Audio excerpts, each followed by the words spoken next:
Science! Yo. Hey, what's up, man? How you doing? I'm good. What am I doing for volume here? What's the best way to handle this? You sound fine to me. You can't hear my Hearthstone in the background? No, it Okay, sounds okay. And I mean, even if that happens a little bit, if it bleeds a little bit, it's probably fine.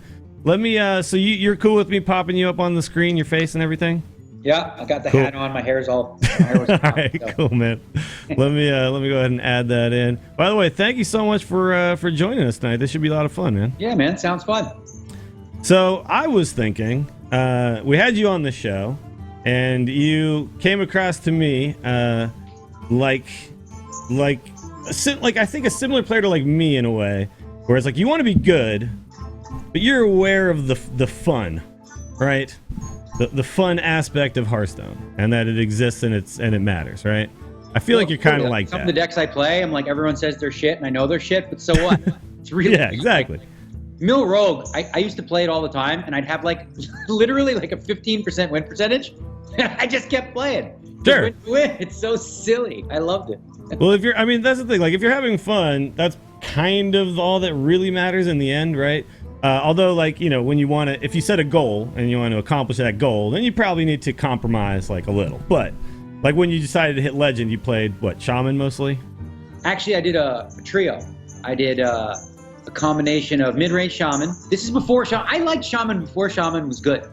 Yeah. When Ping Ping Ho was Mr. Shaman. I was Sure. a Shaman guy. I played a mix of that. I played a mid-range Hunter, and I also played a Warlock Zoo. So kind of what I did as a strategy was, like, I remember listening to you on the podcast talk about play 15 games a day. Yeah. So I was trying to keep on pace with that. And on top of that, I was like, if I lost 2 in a row with a specific character, once I got up to rank 5, if I lost 2 in a row with a specific character, I'd switch to the next one and then move on and try to get on a run. Sure. I mean, that makes sense, because then it's kind of like maybe I lost 2 in a row because the meta's shifting against what I'm playing. Maybe I'm just not feeling this deck right now. And if you're confident in all 3 decks, at least you can kind of move forward, right? And yeah, I just didn't have a lot of confidence in my ability to predict the meta, right? So, sure. Okay, so I just played a Priest. Does that mean everyone's playing Priest? Or does that mean, like, what? I didn't even actually, when I became Legend, I didn't really know even what were the best counters to a lot of the decks. So I'd be like, okay, so I'm playing a lot of Shamans. So what should I do? I don't know. Yeah. That's the tricky thing, and that's why like a lot of people now have started to come around to these meta snapshots and stuff, that really is how Hearthstone works, especially now after Mean Streets. It's super rock, paper, scissors right now, right?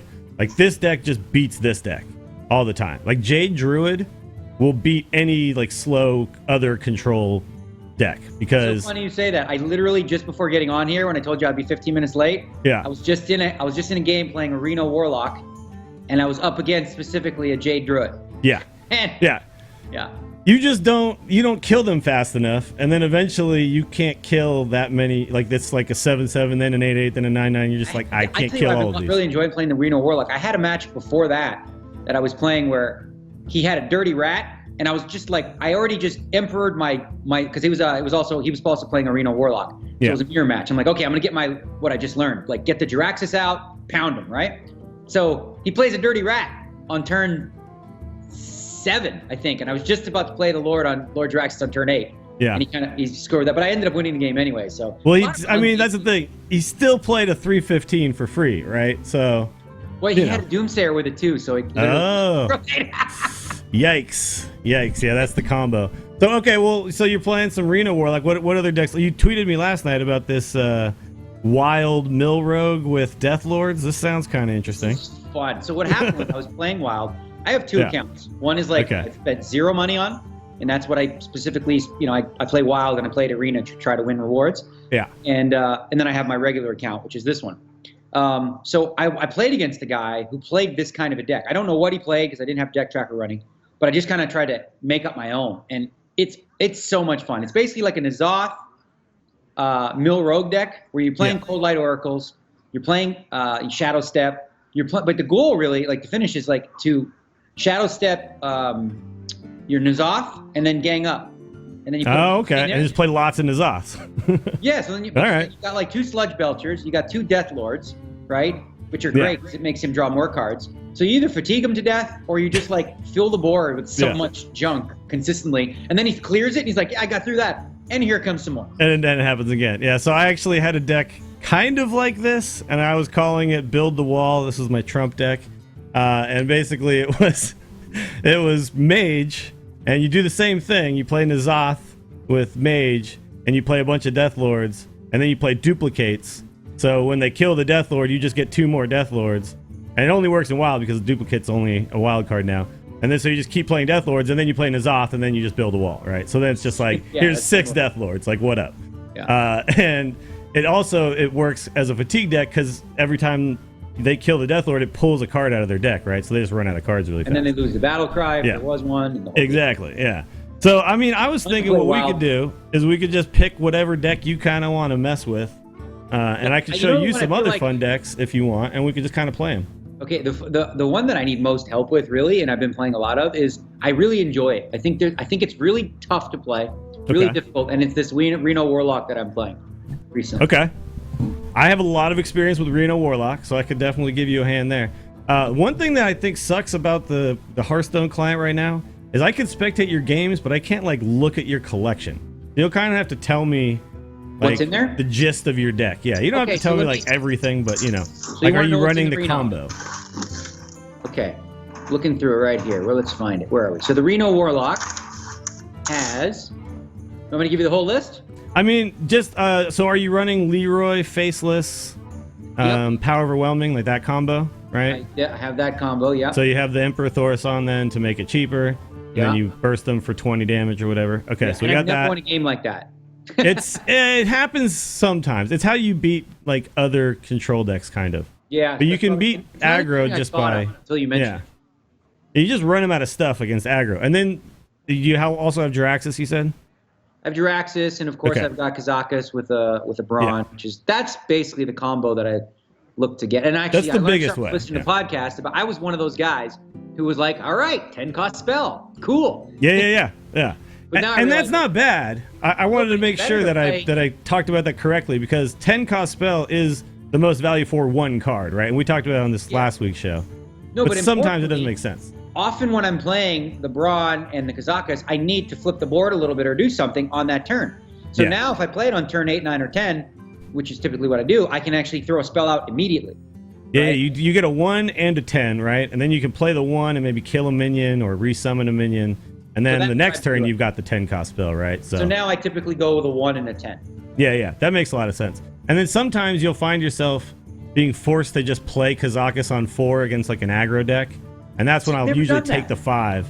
Well, like, let's say you're playing like an aggro pirate warrior, right? Yeah. And you don't have like a board clear in your hand yet. If you play Kazakus just on 4 without the brand, you get a 5, and then you can deal 4 to the entire board, and like suddenly like that can just win you the game, right? Like you don't need to brand it at that point. Yeah, it makes total sense. Yeah, it's like one of those things. Like it's a very situational card, and I think a lot of people get stuck in. And they're like, this is how you play it. You always brand it, and you always get 2 10s. It's like, okay, like that is really good because you get these like amazing, spells where you clear their board in some. If you are up against control deck, you basically should always do that, except for when you're up against like something aggro and you just need to play a card. Yeah, exactly. Like that. Like what I was mentioning, there's a lot of times I don't have even a turn for turn 5, so Kazakus at least gives me a turn 5 play, right? Even if it's not the perfect spell. So. Well, why don't we just queue up some games of that, dude, and we'll kind of talk through some turns. I'll just spectate you from here. Okay, so all I can do, I can just hear you, right? I don't see anything on my screen. Should I?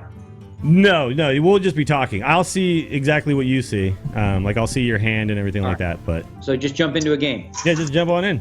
Okay, I haven't been grinding. I've been playing some arena stuff, so I'm up at like rank 13 or something. To be honest, at this point, this would be like the fairest place, I think, for us to kind of play and just talk through turns. If we're playing at rank 5 right now, like I got to rank 5 pretty early this season, and then it's all try-hard aggro shaman, aggro pirate, and it's not really that fun when that's the only deck you're playing against. You get no real leeway. You just have to play whatever the counter deck is. So. Yeah, I'm looking forward to them figuring out a way to get rid of this stupid pirate thing, because it just doesn't seem very fun. I've tried it a little bit. Yeah. It seemed fun. The problem that I have with it, and if you listen to the podcast, like the problem I have with it is it homogenized aggro as a thing, right? If you're not playing pirates, you can't play any other type of aggro. Right. You can't play like Murlocs because they don't get a free 1/1 on turn 1. Yeah. So yeah. Did I just jump right in? Yeah. Go ahead. Okay. Cool. Do this. So I was actually, before you came on, I was talking to Chad about just kind of like, you know, what I know about you. And I'd heard, and apparently this is true, you used to be like a pool player? Were you like trying to be a professional for a while? Well, when I was in high school, before I played poker, I was essentially, you know, trying to be like a pool hustler, but okay. You don't make any money doing that. Can you see my draw here? So I'm logging in right now. Give me a second. Well, it's a Hellfire, a Shenzhen, a Faceless, and a Demon Wrath. I was going to get rid of all of it against the Warrior. Oh, maybe I should keep the Demon Wrath. Against the Warrior, I would actually keep... Because we're going to mulligan as if we know he's aggro, right? So just, yeah, because if it's control, we'll be able to... We'll have a slower game and we can draw into stuff we need. I think you keep the Shenzhen and the Demon Wrath. Yeah? Personally. And so get rid of the Hellfire. Yeah. I think the Hellfire is good, but we can find... What we really want to find is we want... Like, if you have Doomsayers in the deck, we want those. I do. If you have, like, Mortal Coil, we want that. Right. I'm gonna keep those two. Yeah. But we can, like, just tap... Oh, and Reno. There you go. Let's find some healing, like Reno. Ooh, don't concede. So, we want to be judicious with the coin if he is aggro, because we may need to coin this Reno on 5. I know, that's happened to me a couple times, and I'm like, oh, whatever, I'll just coin and draw cards, and then by, like, turn 5... No. He beat me. So. They beat your face in so fast. So we have to be like aware that, like, it's basically like the Reno on turn 5 is really amazing, but like also like let's say next turn we can not take, I don't know, 6 damage by coining the Demon Wrath. That also like is a reason to do it too, right? Yeah. You have to kind of like feel out what the flavor of the game is. Refreshment vendor, which can help keep me alive for a little bit. This is actually a really good hand against aggro, and apparently he doesn't have a Fiery War Axe, so that's really good too. I think you just tap, honestly. Yeah, I think you can afford it. This will probably be the only tap you get to do this entire game, so you might as well just do it, right? Yeah. Salutations! Oh, got a sub, Mookin Cage. Thank you so much, my friend. I mean, I can only kill one of them. Yeah, so here's the other thing about that card too. Like it screws up all sorts of stuff. So if you deal the damage and then when that dies, these guys kind of like keep their health. It's kind of weird. What about Shenzhen here? I was gonna coin Shenzhen. You could coin Shenzhen or you could coin Refreshment Vendor. At this point, they're kind of exactly the same thing. But well, I guess they are because I get the health back. Yeah, well, the taunt is going to matter more, I think, when you're closer to death, right? To avoid like. All right. To not let him get an attack through. So I think I just like coining the Refreshment Vendor first. Oh, right. Because that way, yeah, cool. Yeah. Boom. Because like right now they're both just 3/5 bodies, right? Like the fact that he has to attack stuff into it is going to matter more later when you're literally trying not to. So does your deck run an ooze as well? It has 1, I believe. Okay, yeah. Okay. Well, this is actually really good. So he's going to go face with everything, and we can attack the South Sea Captain and then Demon Wrath his entire board off. But we're going to be at 7. So that's kind of a problem. Yeah. Well, so I want to hit the Susie. So I'm going to hit this guy, right? Yeah, kill that guy first. Demon Wrath clears his entire board. Like right now, this is more valuable than playing a Taunter because he'll just get through the taunt anyway. Now we just need to hope we don't die next turn. Yeah, that's the thing. We can play this engine. That was kind of disgusting what just happened. We're dead. So stupid. I know, right? I need to get my Reno out. Yeah. Well, so we had a good draw, but we missed, like, if we'd had, like, Doomsayer on turn 2, or we'd had, like, Mortal Coil. Like, we still had some tools that would have been more helpful, right? Yeah. It's always fun playing Reno because it feels like you're always on defense, like just trying to survive. And then once you do and it starts to flip, yeah, it's just like it's over, bro. Oh yeah, you just have so much power available to you. Yeah, it's great. Yeah. And I really like me personally, I was super happy when Reno was created because I actually had in the past, before Reno was a thing, tried to make these 31 of decks because I thought it was a fun play style where every game felt very different, you know? All right, so against the Rogue, we're assuming Miracle Rogue. One of our biggest things is going to be dealing with concealed, like questing adventures, concealed auctioneers. So you want to keep the Shadow Flame? Shadow Flame is like a really good counter to that. Yeah, so I think actually we do. If we can pair Shadow Flame with like a with like a Power Overwhelming and some smaller minion, like that's a fantastic way to do it. So that would be your only keep here, right? Yeah, right. I think so. People in chat were saying, I think you should have kept the Hellfire. If you were watching the game, we literally wouldn't have been able to play it. The Hellfire wouldn't have done anything in that game. Yeah. The turn we would have Hellfired, we would have done 3 more damage to our face, and we would have. Yeah, that's what I was thinking. Is like the other one, the Demon Wrath was better because it didn't do any damage to my face, and like 3 is actually some like legit. Yeah, they actually did the Demon Wrath didn't do anything worse than the Hellfire would have done, right? So what would you do here? Yeah, we're not doing anything. Like against a rogue, so the good news is he didn't play a pirate on turn 1, so that means hopefully no pirates. We get a bit of a slower game. We don't have to do, because a lot of times, like now the rogues, they're still Miracle, but they run the pirate package as well. So you tap in here? Yeah, I don't like to Doomsayer. This is a kind of an interesting thing where a lot of people will just drop a Doomsayer to deny like their next turn. I don't like that. But I like to Doomsayer once they do something. Yeah, I like to be a little greedy with my Doomsayer. I don't want to just like win nothing. Yeah, exactly. Spiff J-Bug, thanks for the resub, man. 3 months in a row. So here we got to be careful. We're at 9 cards, right? So we can't just tap. Otherwise, we will overdraw next turn. So here you can just Doomsayer, right? Because you don't want to like coin Kazakus, right? We want to do that when we kind of know what we're dealing with. Yeah. No. Shadow Bolt, excuse me, is a really good card against Rogue too, because they have so many strong 4 health minions. Yeah. Like Tomb Pillager, Azure Drake, Gadgets and Auctioneer. Yeah. A good one. I like this hand. Yeah, this is a good hand. So again, we're at 9. So if we were to tap, we'd have to do something. I think I'm taking. But I think just this puts a body on board, heals us exactly to 30. Feels pretty good. Yeah, we're rolling. We're gonna win this one. And this guy's done basically nothing the entire game so far. So yeah. But here's the thing, though: rogues can do nothing for a long time and then suddenly go nuts. So we gotta be aware of that. Historically, since I've played Hearthstone, it's my weakest class in terms of playing it, rogue. Playing as rogue? Yeah. Yeah. Would you so bolt here? We're definitely gonna Shadow Bolt, but we're gonna be able to tap, right? Because we'll tap to 10 cards and then we'll Shadow Bolt. We'll go back to 9. So a good practice is to always do the tap first. Staspro with the sub, thank you so much.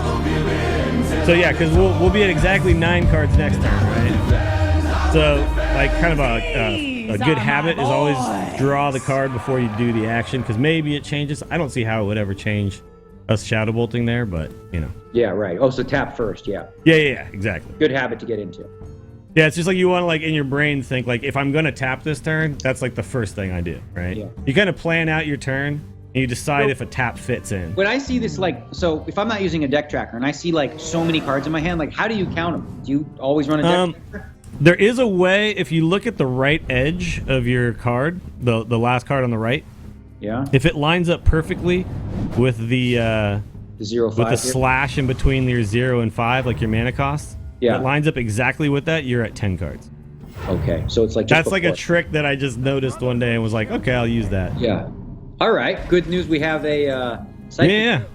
This is great. He put a whole bunch of effort into building this Van Cleef, and then we're just gonna see ya. So yeah. So many tools with this Reno. But when you're playing, so this rogue did the right thing, I think, which is force us to have Siphon. Salutations. Right? A lot of times we're Reno, we only have 1 of each card. We're not gonna have card kill him. Yeah. Talus Wise, thank you for the sub, my friend. We're breaking up a little bit. Are my boys. Okay. Here comes stuff. Okay. Can you hear me now? Yeah. All right. You were breaking up. Yeah, I got you. Bit. Okay. I could just get rid of all of them with a coin twisting nether, or Shadow Flame. Well, so there's a few options. So you can Sun Fury, Power Overwhelming, Shadow Flame.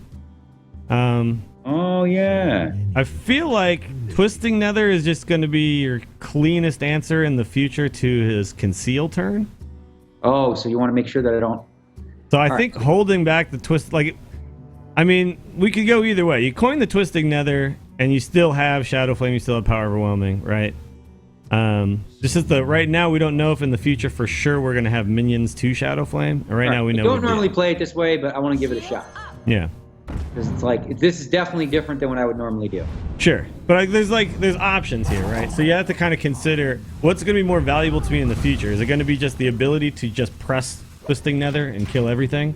Yeah. Or am I was thinking that I gave up some resources that could use maybe later, like the power overwhelming with the Leroy, or Well, it's true, and you did, But I think the way we beat Rogue is not bursting them down. The way we beat Rogue is just making sure that all their threats are dealt with, right? Yeah.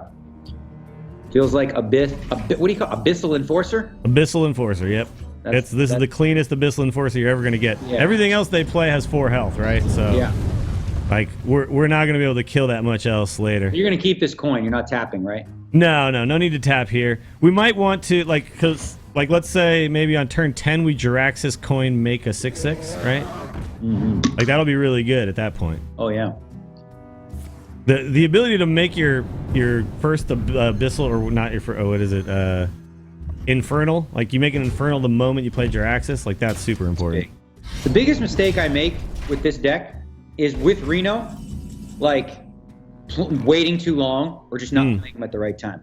So here, like there's an interesting thing where you can tap and then Reno, right? And you get like a free tap essentially. Oh, you would Reno now? I mean, to be honest, we're gonna at some point Jiraxis, right? Like, and what else is our play this turn? Oh yeah, see, this is shit. I'm learning stuff. Yeah, like our other play this turn would be something like just drop Secondhand Bruiser, or something like that. So should I coin tap and then Reno? Well, you don't need to coin tap. You're at exactly 9 cards now, right? So you'll go to 10, and then you'll play Reno and you go back to 9, and then your next turn you'll draw back to 10. Oh, so I can tap first. You won't overdraw. Yeah. Okay, I was just. Because you're at exactly 9. So now I can Reno. Yeah, now you Reno, and then you just pass. Yeah, that makes so much sense. Like when I already have Jiraxis, I'm just so greedy often with a lot of different.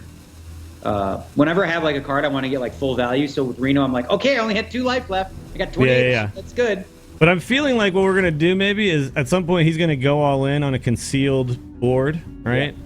And then we're gonna Twisting Nether it away, but he might get us pretty low at that point. And then the next turn we'll Jiraxis and get back to 15. See, the thing about it is, and like a lot of things you're saying make sense. It's because you have like an understanding of what Rogue's trying to do, and I don't. Because I'm like I'm thinking conceal, but when you're aware of that, it's like that Nether's just the absolute perfect counter. Yeah, you can't win basically. You have to. It's a huge deal once you start to figure out what all the other decks do for sure, because it's not obvious, right? Oh wow. That meant that, so it was very hard for him to deal with our dude there, which means it's probably going to be even harder to deal with an 8/8 when we play it next turn. Yeah. So put the Mountain Giant out. Wow. I mean, Dirty Rat feels real tempting right now because he only has 2 cards. Yeah, I want to do Dirty Rat. Very oftentimes, he doesn't even have. So oftentimes he doesn't even have a minion right now in his hand. I can play play 2 Mountain Giants. So so I think what we do is we play Mountain Giant first, so it only costs 3, right? Yeah. And then we Dirty Rat, we see what happens. Yeah. Because then it'll give us options for this next turn. Yeah. Oh, we got his Leroy. Okay. So now what we can actually do is we can just faceless his Leroy and just kill off his Leroy, and then no more Leroy. The other option is to just make another 8/8 with your faceless. I was gonna go with the 8/8 because these are all fine. Yeah, these are all totally fine options. Life total that I'm not worried about. I'm gonna go 8/8. Yeah, I like it. Do it. Because I just don't see any. I'm not afraid of dying on this. Well, so the only way you would die, but he's only gonna have 2 cards. The only way you would die is something like if he has Sap into Cold Blood, and then that still wouldn't be enough, right? It's 17, 18. Yeah, there's Sap. But he's gonna do a bunch of damage to you, but you're gonna kill him if he doesn't kill your giants. So let's see how greedy he is. Okay, he's like, yeah, I don't care if you have 16 damage on the board. I'm a rogue. All right, fair enough. Okay. I win. I just realized I was thinking about defense, and I'm like, no, I have Leroy. No, yeah, you're gonna Leroy him next turn. Yeah. All right. So I like that. I like that you made the call to make the 8/8. I was talking through what the options were there, right? If we were scared of the Leroy, we actually had a choice. We could get rid of the Leroy with our own faceless, copying his Leroy. Our Leroy that we create gets charged. We kill it right away. Yeah. We still have a Leroy, right? But we don't have an 8/8. Even if he does knock me down to 3/4 life, then I just Jiraxis and I've got 15 life again, and I've got Jiraxis with a coin too, right? Yeah, exactly. Yeah. Yeah. I think you were in a decent spot where you could say like an 8/8's more valuable for sure. Yeah. I think I win. Pet Martin in the chat says first Dirty Rat, then Nether was an option too. Yeah, that is true, but I think we were still at the point where we wanted to save the what are we doing with this keep? Nether for other stuff. Okay, so Druid is generally playing that super slow Jade Druid, right? Yeah. So we can tap every turn and then play Mountain Giant exactly on 4. Yeah. So definitely keep that. I think you can chuck the other 2 back, honestly. Yeah. All right. What we want a Twilight Drake. Because the perfect thing, actually, the perfect like Renolock and Handlock and stuff opener is you play Twilight Drake on 4, and then on 5 you tap, and then the Mountain Giant costs 3 mana. Yeah. This is all good because like often because I haven't been playing for a little bit and I just got back into it, so I'm like less familiar with what they're going to be playing. But when but, now understanding like, oh yeah, it's gonna be slow, so I'll just throw my hand up. So we want to make a big 8/8 as soon as possible, and like what we need to do is we need to pressure the Druid before they can just take 15 turns making. What about Jades. what he did? You like that play? Turn 1. Yeah, that's fine because what I expect him to do. So they run 2 of these Jade idols, right? Yeah. The first one you make a Jade with, and then the second one you shuffle it into your deck. So we're tapping again. You're gonna tap, yeah? Yeah. Because if we tap here, then the Mountain Giant costs 5. Then when you draw your card next turn, it costs 4. Yeah. Boom. And he's got to deal with an 8/8, and Druids don't have a lot of ability to do that. His only way to kill it essentially is going to be now he's got ways to kill it because he's got spell power, but his only ways to kill it really is mulch, right? Yeah. So yeah, we're just gonna drop an 8. He doesn't. That deck doesn't run mulch, right? They sometimes do run it. It depends. They sometimes run 1 mulch. It's if like you're in a tournament setting, they'll run maybe 2, but I'm guessing on the latter he's just running a single one. Yeah. All right. Well, he had to use a couple cards to kill it. That's fine. Yeah. So we're gonna be exactly at 9 cards here. Yeah. So I think what we can do is we can tap to 10 and then Earthen Ring our own face, right? All right, let's do that. Okay, that's a really important card. This is a really important card because if we can brand Kazakus, take 2 Kazakus spells. Here I think we do go for the 10 mana ones because we have polymorph the entire board, right? Mm-hmm. So when they make a whole bunch of Jades, we polymorph all of them into 1/1s. Like this is going to be like the way we actually win this game, I think. Yeah, that's exactly what I did in the game that I played earlier. All right, what the hell am I doing now? It's turn 6. Happy dude, thanks for the sub. What's that? I think we're definitely going to play this secondhand bruiser, right? Second rate bruiser. That's like I think for sure going to happen. I can't hear you. Oh, sorry. It's because would this be Leroy? It's because Skype like ducks things on its own now. Can't hear so I think it's second rate bruiser first while he has 3 minions, right? And then we'll like Mortal Coil his 1/1, draw a card. All right, I was thinking about Leroying that and then Mortal Calling. I don't know. Well, I mean that you could, but I think we want to use Leroy to burst him down, right, later on. Oh, yeah. Yeah. The other option is to just drop Sylvanas here too. Like that's totally fine as well. He's got 3 minions on the board. We're going to get something out of it. Yeah, you know what? Let's do that. Yeah, and then you can just not attack with your dude here. Yeah. It's just more in line with how I would typically play. Although I think I would have Leroyed.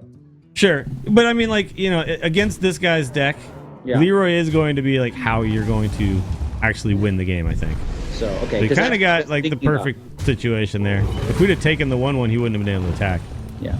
So that's the thing I wasn't thinking about is actually the win condition with this deck in this spot. I was just thinking about best way to clear that the board. The current board state. Yeah. Yeah. So let's see. We're at 10, so we can't tap here. Nope. But what we can do is we can run our 3/3 into the 4/4 and then Mortal Coil that, drawing another card, clearing a 4/4. And then now we've got a whole grip of cards we could drop a Thoris on and just make them all cheaper. Let's do that. I like it. Like this is, you're never going to get a better Thaurissan than when you have an entire full hand. Yeah. Plus now Leroy being at 4, the beauty of the combo that you run in this deck is you only need 1 piece to get hit by your Thaurissan, because it costs exactly 21, right? Yeah. Or I mean 11, excuse me. So you make one of them cheaper, and then it costs exactly 10. So you're gonna have, if you draw Faceless and you draw Power Overwhelming, you can do the Leroy thing. You can do 20 damage. Yeah. So that's the thing about this deck that I don't think about as much as I should. I'm thinking about control. I'm thinking about staying alive. But the 2 things I've gotten out of what you've said is like, I got to be thinking about how I'm going to win. Yeah, exactly. All right. So there's an interesting play here where you can brand Dirty Rat and then Mind Control Tech. What? Oh yeah. So you brand Dirty Rat. It pulls 2 cards out of his 2 dudes out of his hand. Let's try that. So he'll be at 5. So. Oh shit. Okay. Oh my god. Okay, so now we Mind Control Tech and it steals 2 minions. Okay, Mind Control where? Where is it? Mind Control Tech, yeah. And it'll steal 2 of his minions. He'll steal 1, and then he'll steal another. Okay. The problem is now he's still got his Auctioneer, but oh well. Yeah. So I'll Bruiser it? Yeah, Bruiser. Yeah. Let's just put as much power on the board as we can. Okay. That's all right. See, I never would have done that. That's interesting. Well, it's actually a really common play in this deck, especially against a Jade deck. What we were trying to do was we were trying to get all of his like Jade Spirits and his little Jade Activator dudes out. Yeah. So he doesn't get those battle cries, right? Yeah. And we did take his Fandral. Fandrel's a really important card, so he happened to have double swipe exactly. Oh, good. I think we're doing all right, though. I think we're doing just fine. Let's see if he can actually kill our... I guess he can kill our brand, huh? Oh my god, he's got tons of spells. So this deck is weird now because they don't care about fatiguing, right? That Jade Idol literally gets rid of the fatigue problem. Yeah. So, yeah. I played this deck. I was actually playing it earlier today. It's to me, it's my least favorite deck that exists now. Pretty because slow. It's like a checkmate to every single other control deck, and that's kind of annoying. Oh my god! Okay. Well, all right then. So okay, you got to siphon one of them, right? Well, things got real interesting real fast. Let's see. I'm thinking of like what in our deck could help us from this point. You definitely are siphoning one. The one of the giants, right? Yeah. So that's 5, and the other 4 remaining. So you're probably just playing like Refreshment Vendor, Sun Fury Protector. Yeah. Then you play 2 minions. So it heals you and you taunt. So it's almost like you played the Sinjin Shieldmaster anyway. Yeah, right? I like that better. You should get one more little dude. I'll take that. Yeah, this is probably the first time I've used my brand without Kazakus ever. Yeah. I mean, it was a little unfortunate that the 2 minions we pulled were Gadgets and Auctioneer. But that's just like, that's an interesting play that I think a lot of people don't know about yet.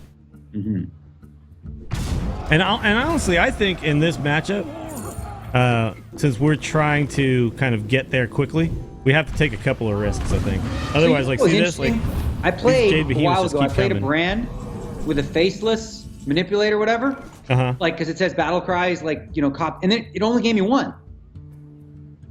With the faceless? Yeah. Yeah, because the faceless, it's basically what it did is it went off twice, but it's the same guy, right? I see. There's like other thing, like targeted battle cries. What the hell do I do here? We're in a tight spot. Let's see, what could we tap into? We could tap into Twisting Nether.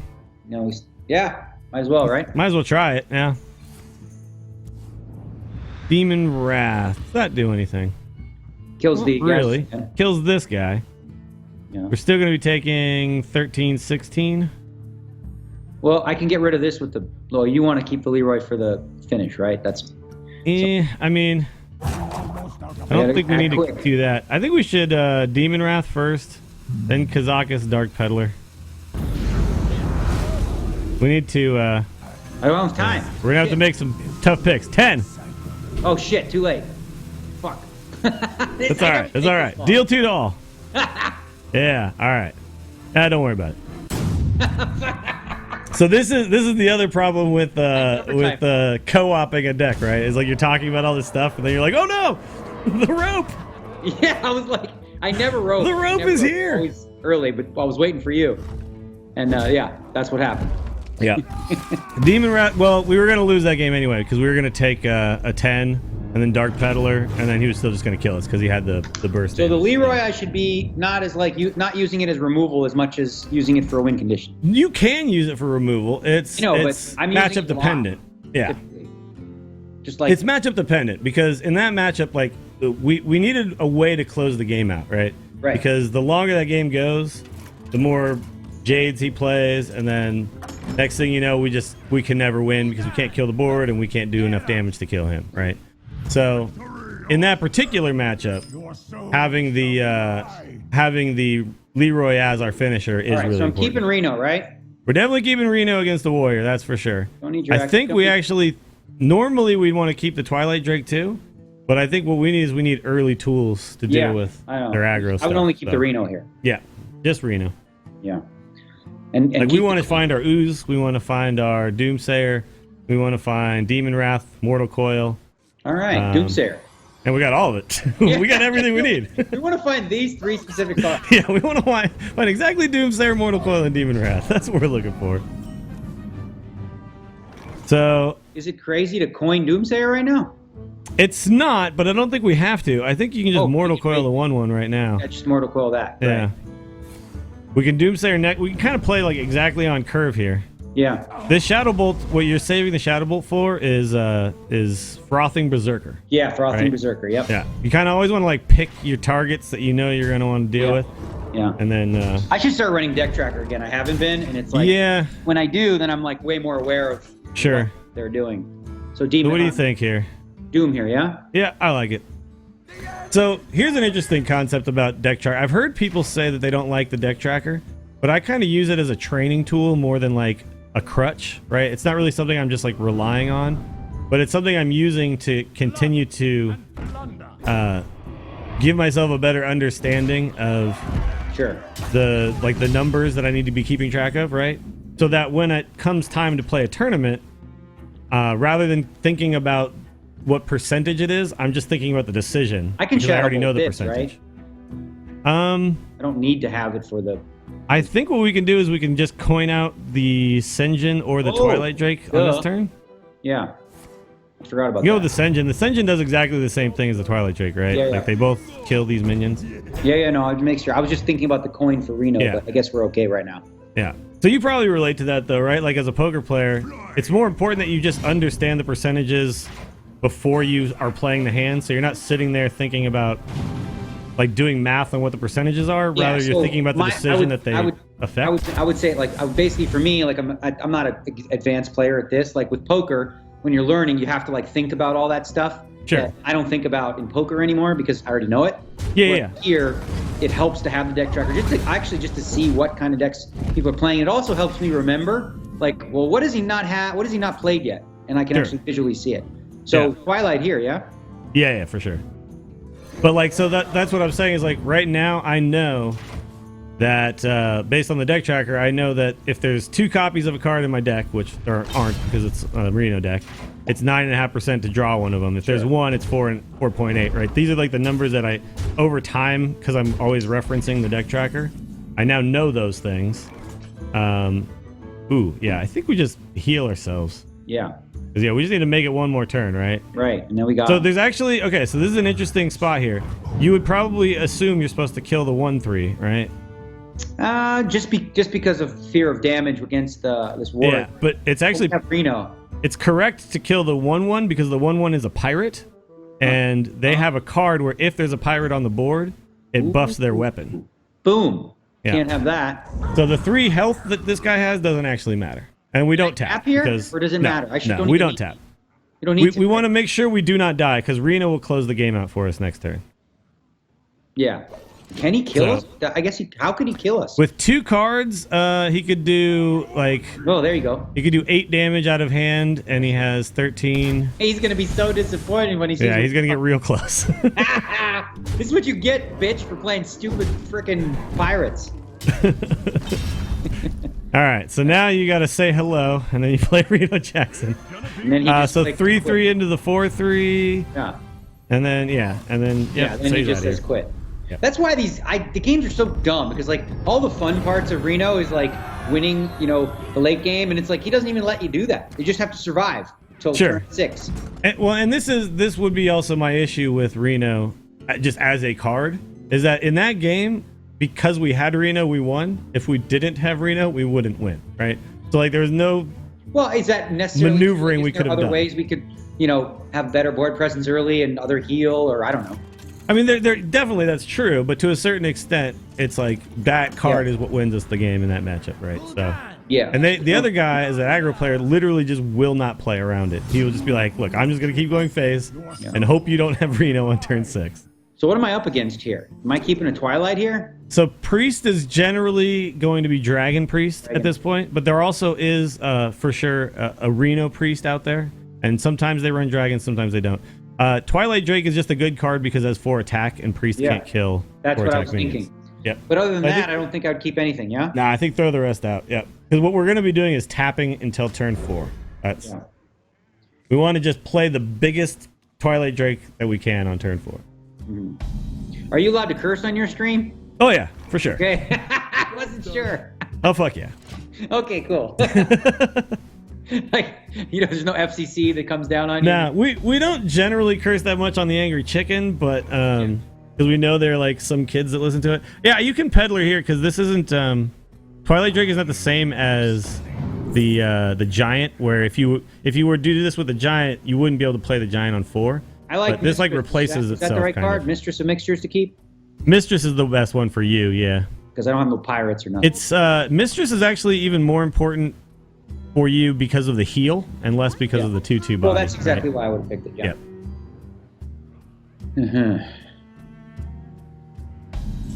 All right, so we don't really care about this 1/3, so I think we're tapping, right? Oh, really? So that's interesting, because I would have. Oh, because you're doing that because you want to make your Twilight bigger. We want to get a big old Twilight Drake out, yeah. And it matters enough, like the 1 health matters enough versus having another presence on board. Yeah, I think so. Also, tapping is, we just want to be tapping because we want to just get as deep into our deck as we can as a Renolock. So you wouldn't play the Mistress here? I don't think so. I don't think it really matters here. I think what we do, though, is we go face with our 2/2, because if we hit the 1/3, he can heal it and then kill it, right? So we don't want to give him that opportunity. All right, so you hang on to that 1/1. I see.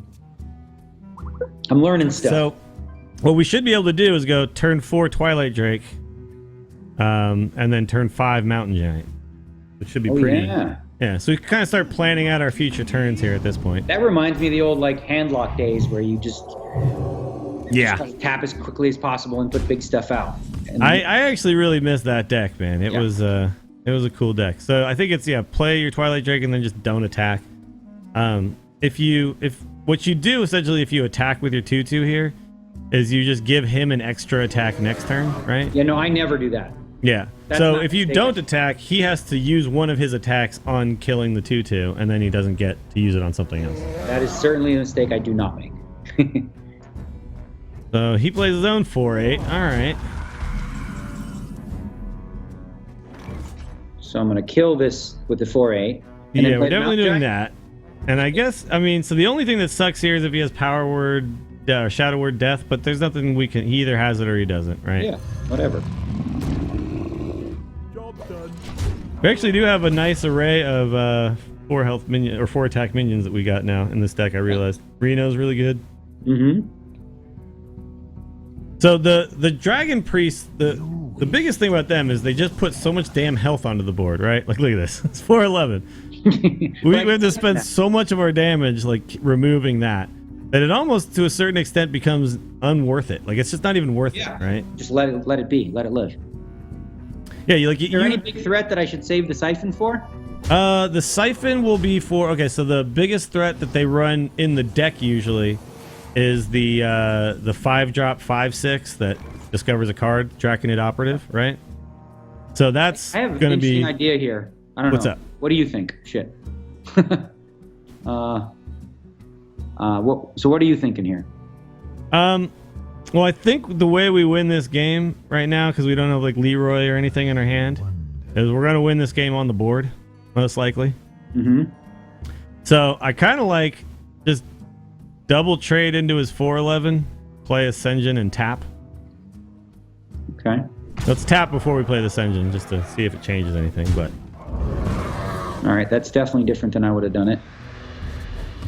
But basically, like, we'll play this guy to try to protect our 8/4. He clearly doesn't have the death, but I think if we leave up a 4/11, it's just going to kind of like mess us up on the board. And right now what we need to do is win the board, and then we can start like dealing the face damage, because we don't have any burst yet, right? Yeah. So what were you thinking on that turn? Well, I was thinking, because like you said, I didn't think there was a lot of a threat, so I was going to siphon the 4/11. And then just go face? Yeah.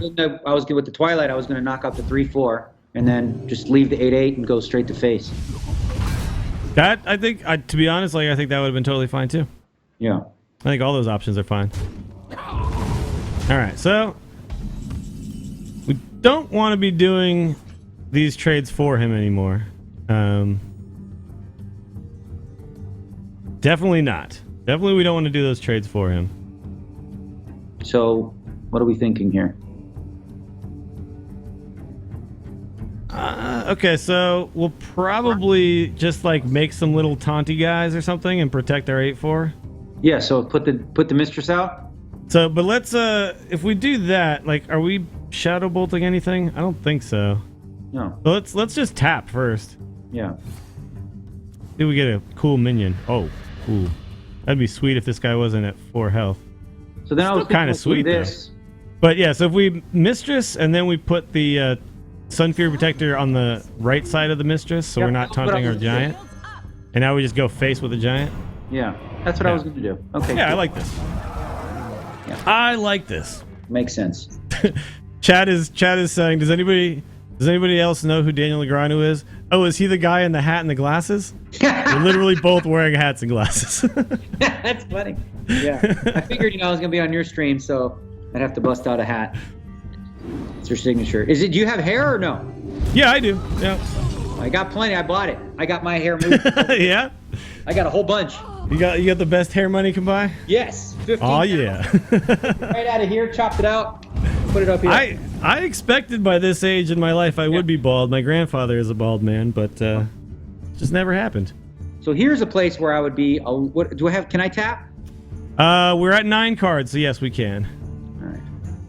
I think we might just tap and play Reno, honestly. Yeah, so that's the thing. I always usually get greedy with Reno, but this makes sense because it puts a presence on board that he can't kill. It's our best minion right now, too, right? Like, what other minions? The only option there is like a Doomsayer, right? Yeah. And like, But just overall, like my biggest mistake with Reno, with this specific Reno, was waiting till I'm like down to like 9 or 10 health, just because I want to get full value. Yeah. And you definitely don't want to. What you don't want to do is wait too long to Reno and then die, right? When you die with Reno in your hand, that is like the worst feeling. It happened to me 3 games in a row where I'm like, oh, I have 11 life, but I can wait. Sure. It bursts me, and I'm like, that was stupid. I wouldn't. Like the fact is, the game if I play Reno. Healing for 14 is pretty good. You know, it's not as good as healing for 24, right? But it's still pretty good. So we are exactly at 10 cards. Now, do you see how the card on the far right lines up perfectly with that little, So what the hell would I do here? This is a funky spot. We don't really have anything good right now. And we don't want to, like, we have the combo, and we don't have a way to make it cheaper. Yeah. But we have to play something, right? Mm-hmm. So this is annoying. Could I? Well, I can't play part of the combo because that's my win condition, right? Yeah, but maybe not. Maybe just having a second 4/6 on the board is a win condition as well. Say what? We have all these reactionary cards, right? Yeah. So I kind of feel like just play your Faceless Manipulator on your Reno and just start dealing 4 damage a turn to his face. That's what I was thinking. Yeah. It's like literally the only thing you could do. I guess you could Hellfire, you could Shadow Bolt, but I don't think we need to do that. Yeah. All right. This is weird. I've never had 2 Renos on board. This is one of the things though that the Renolock deck is really good at. Is like adapting to the current situation. Ooh. Really good thing that we didn't siphon something earlier. Yes. Never thought of that big old chunky. So this is like they don't play these big ass dragons, but they have them because of the Netherspite Historian, right? Yeah. They discover them with that. Yeah, we're definitely doing that. And then here, what I think we can do is we can kill the 1/3, and we need to get cards out of our hand, right? So we'll kill the 1/3 and then heal whichever Reno we used with our Earthen Ring. Yeah. Yeah. It's like, now what we want to do now, I think, is we want to start being able to tap again. And right now our hand is so full. Yeah. That we're not able to tap and do what we want to do. Just like. Right now we're tapping for Emperor Thaurissan. Yeah. Because then we can have that big old. Because Emperor Thaurissan, we can still do like, you know, a bunch of burst damage with like Leroy, Power, Hellfire, all that kind of stuff. Like we can do a lot of things in a turn. So even though it's not specifically the combo, it's a lot of, we'll be able to do like a bunch of stuff. We'll get really, really sweet value turns. Alrighty, so he played a. Okay. I remember you tweeting the other day about Jiraxis. About when is it right to play Jiraxis, right? Right now. So it actually right now could be right to play Jiraxis. The problem though is we want to play Jiraxis when we have stuff and he doesn't, right? Yeah. But it really does punish priests because they don't run a bunch of burst damage. Yeah. So I don't think we do it while he has the Sylvanas on the board. But what we could do is we could like run both of our 4/6s in. If he steals one of those, we Mortal Coil it. Yeah, let's do that. And then we Jiraxis, right? Yeah, I think I might face here. So okay, and if he steals the 3/3, okay, so now we Mortal Coil his 4/1. Nice. And now I can Jiraxis. Play Jiraxis, yeah. And we deal a bunch of damage to ourselves. And then just go face. Yeah. Did we have lethal there, guys? Leroy, PO, and Hellfire was lethal? We had 4, 8, 11, plus 10, plus 13. How much health was he at? Yeah, we weren't even looking. It might have been lethal. Yeah. It might have been lethal. Welcome to the Grand Tournament, champion. But we might have lethal this turn anyway. 22. Leroy, PO, Hellfire was lethal? Ah, damn it. We missed it. Don't have it, right? So 7. Well, no, now we don't have the weapon. So 7 plus 10, 17. We have exactly 20 damage now. We're 2 off. Like but we are Jiraxis. Huh? We are Jiraxis, though. Do you want to go face and then Hellfire? Yeah, I like that. Face Hellfire, make a 6/6. Yeah. Nice big juicy 6/6. That's fun to do with your hero power. Okay. You count 21. How do you count 21 damage? We had 7 on the board plus 3 with the Hellfire. Hellfire does 3 plus 10 with Leroy Power. That's 20. Right? We had 20. He was at 20, 22, 24. That's another mistake. I lose so many games where I'm not even thinking about the fact that I have lethal or a knight. I lost because you get so wrapped up in dealing with the board. Right? And didn't even see that I had lethal. Yeah. No, it's very common. But we have lethal now. It's all right, chat. You guys can relax. Actually, we don't now. We have 13. How do I have 13? We have 13 because Leroy plus Power is 10. And then... Oh, but we already Hellfired. Yeah, we already have Hellfire. Huh. Okay, so... There's options here. We could... Leroy. Oh, shit. Wait. What the... I'm confused. Well, we get Abyssal and Shadow Bolt. We could do that, but I don't think we do that. I didn't see that. I don't think we do that. Whoa. Oops, too late. All right. It's happening. Yeah. Oops, I probably shouldn't have done that because now he's only... Yeah. Well, it depends. He needs 3 damage somewhere. Yeah. But I was going to say the other option would be to just like twisting and then make an Inferno. Oh no, we're dead to Holy Nova. He's already played one though. Okay, that's not a Holy Nova. So we win. Unless he's okay. Okay. Chat, you can relax. What? Chat can relax. Chat's freaking out. All right, so Leroy Power Overwhelming is... Well, Leroy just by himself is lethal. Yeah. Leroy is just lethal by himself. There we go. Moving on up. Yeah. Okay, so that is an important note that is very easy, and if you make that mistake, I think a lot of people still make that mistake no matter how long they play. You get so wrapped up in the back and forth of the game. Yeah. And then you like lose track on the fact that like the dude has a bunch of health, right? I was playing, actually I had a really good shaman deck in Arena, and I had some Jade stuff in there, but I had some spells, and I had some weapons and stuff, and I'm like looking at his board, and I'm clearing his board, and I'm like, wait a minute. I just, I ended up losing the game where I just had to play I just had to go to face, and I won. Yeah. Stupid. Yeah, it's it depends on what deck I'm playing, where I'm always kind of looking for it. And a lot of times when I'm playing this deck, I am, because we are running combo. But at that point, I'd kind of forgotten combo because we had, The warrior, we're keeping Demon Wrath and Doomsayer? Yeah, definitely. Cool. Yeah, Bran would only really be a 2/4 to fight back. Oh my god, see, Gang Boss and Swamp Ooze? Okay. You're doing good. Swamp Ooze. The key thing, so the interesting thing with Warrior, right? Like, when is the right time to play the acidic Swamp Ooze? Like, so you can sit there and wait for them to like buff a weapon up a bunch, or you can just kill the first like threatening weapon. I usually just kill the first threatening weapon because I don't like, they may or may not ever have another more threatening weapon. Right. So like sometimes you can get greedy with it, but so you like always have Doomsayer to. here? Well, we don't know now. Oh, he might be control. He might be control. Yeah, he armored up. He didn't do anything. Since I have Reno, yeah? Yeah, I think we're tapping. Yeah, you don't generally see them ever miss turns 1 and 2 if they're out. Okay, never mind. Apparently he did. All right. Very strange. It's the first time for everything. Yeah. So I'm thinking about Doomsayer here. Doomsayer's not bad. Although Doomsayer's fairly easy to kill because he already has 5 damage. Well, it just gives me an extra turn, right? Yeah, it does. You can also, though, you could just play Earthen Ring Farseer, heal face, and then it can test these guys as well. Oh yeah, yeah. Those are both like viable options. Yeah, you're right. That's a more on curve. Yeah, like I don't think Doomsayer would be wrong there. But I think like a 3/3 is like definitely gonna at least. Okay, so it gets a weapon swing. Ooh, okay. Now we're gonna ooze this. Yes. Yeah, oh yeah. Oozed. You're oozed, bro. Oh my god, he just went face. I guess that makes sense because it's a 4/4 now, right? Salutations. I can Demon Wrath too.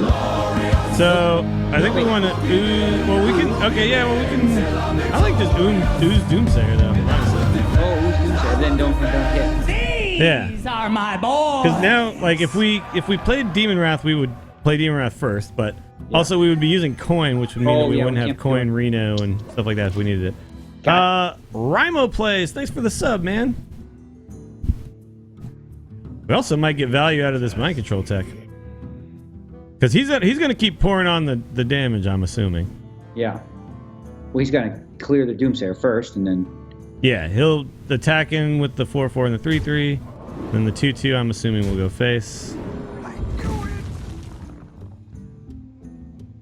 That is a really threatening card, though, that Frothing Berserker. Yeah. If we can't get rid of it, it's a huge problem for us. Well, we can't get rid of it right now.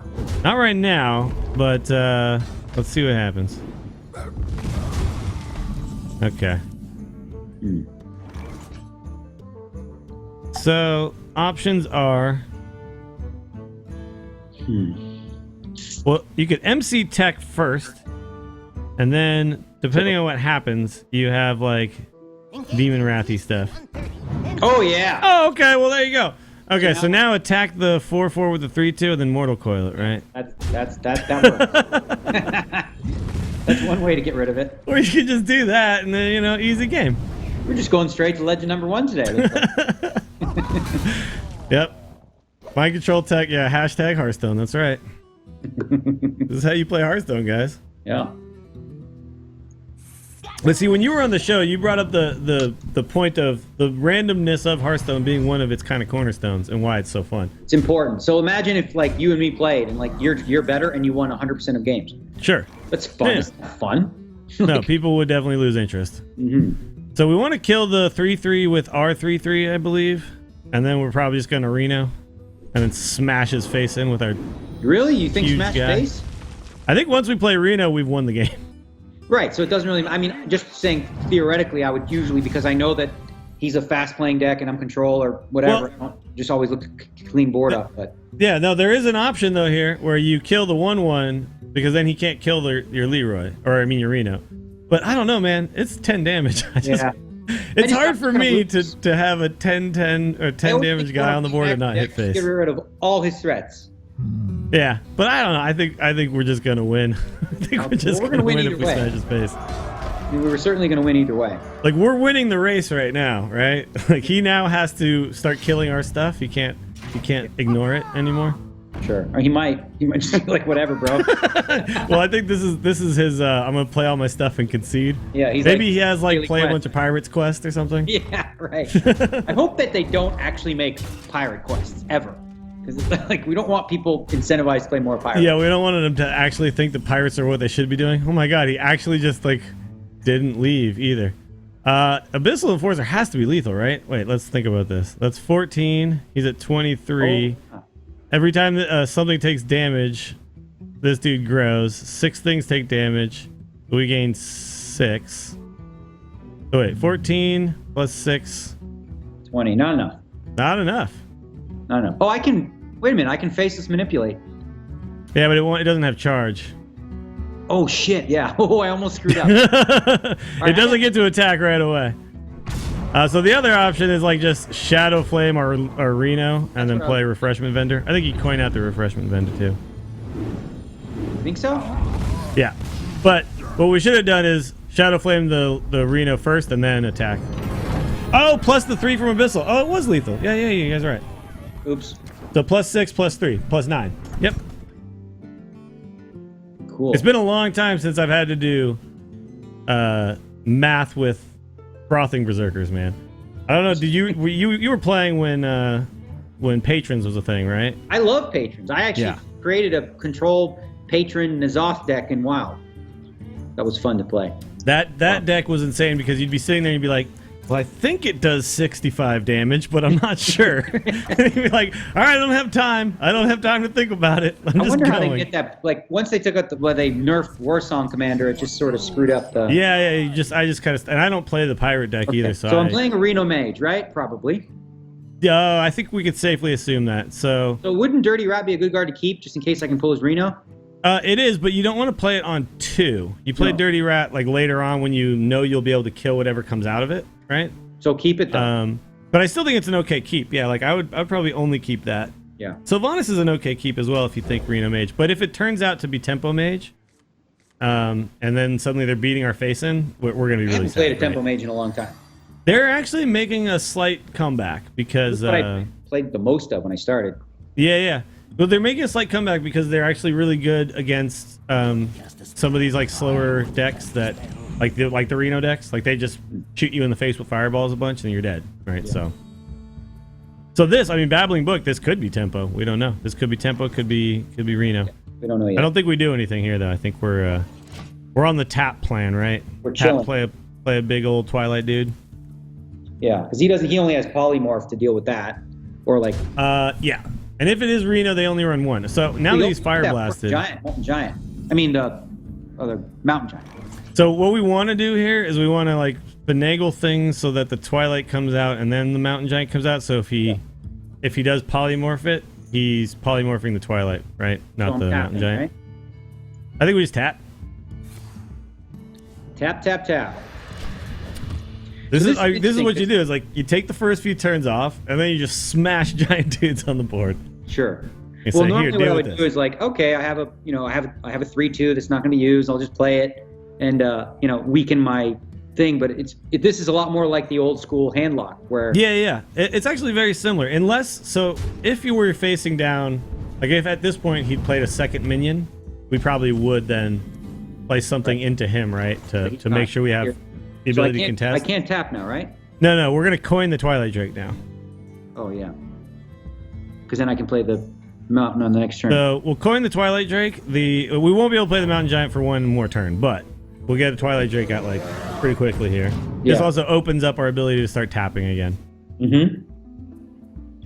Yeah, we're in driver's seat. So actually, like now our curve is going to be something like Senjin into tap Mountain Giant, right? Although maybe this changes things. We do want to protect our 4/8 if it's possible.